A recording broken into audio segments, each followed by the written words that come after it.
ঘুম থেকে উঠেই যখন দেখি বাইরে প্রচুর বৃষ্টি হচ্ছে, আর এই বৃষ্টিতে খিচুড়ি না খেলে কি জমে? সো হাই এভরিওয়ান, আসসালামু আলাইকুম। সবাই কেমন আছেন? আজকে আমি খিচুড়ি রান্না করতে চলে আসছি। প্রথমে আমি কড়াইতে 3 টেবিল চামচের মতো তেল আর 4-5টা পেঁয়াজ দিয়ে ভালো করে কিছুক্ষণ নেড়ে চেড়ে নিচ্ছি।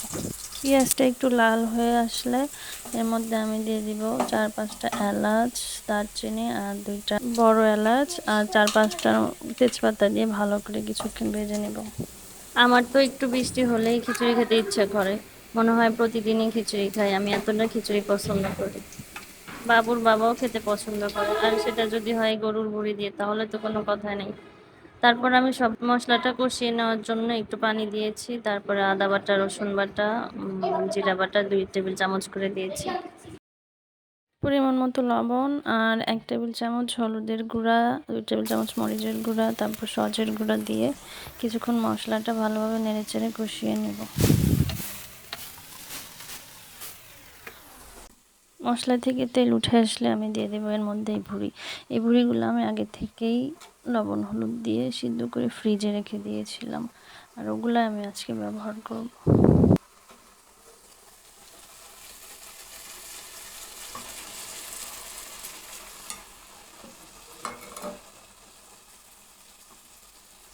তারপর ভালো করে নেড়েচেড়ে মশলার সাথে মিশিয়ে নিতে হবে।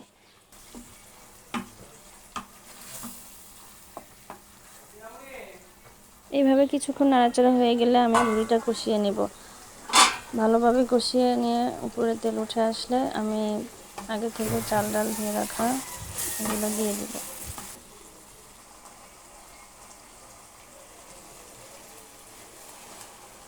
তারপরে সবগুলো চাল ডাল মশলার ভুঁড়ির সাথে ভালো করে কিছুক্ষণ নেড়েচেড়ে নিয়ে মিশিয়ে নিতে হবে।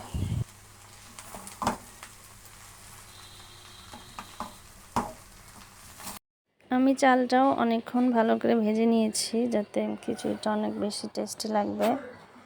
আমি পাতিলটা চেঞ্জ করে নিয়েছিলাম, কারণ এই পাতিলটা একদম ছোট ছিল, ওর মধ্যে সবগুলো খিচুড়ি আটবে না। এর জন্য বড় দেখে একটা পাতিলে আমি সবগুলো ঢেলে নিয়েছি।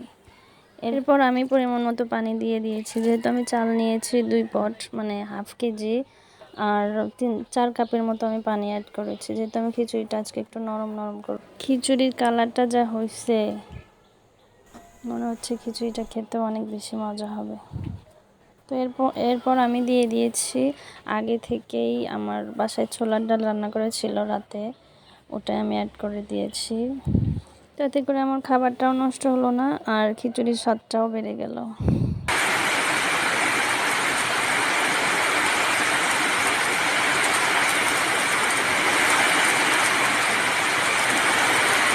বাইরে বৃষ্টি, ঘরে খিচুড়ি, ব্যাপারটা অন্যরকম, তাই না?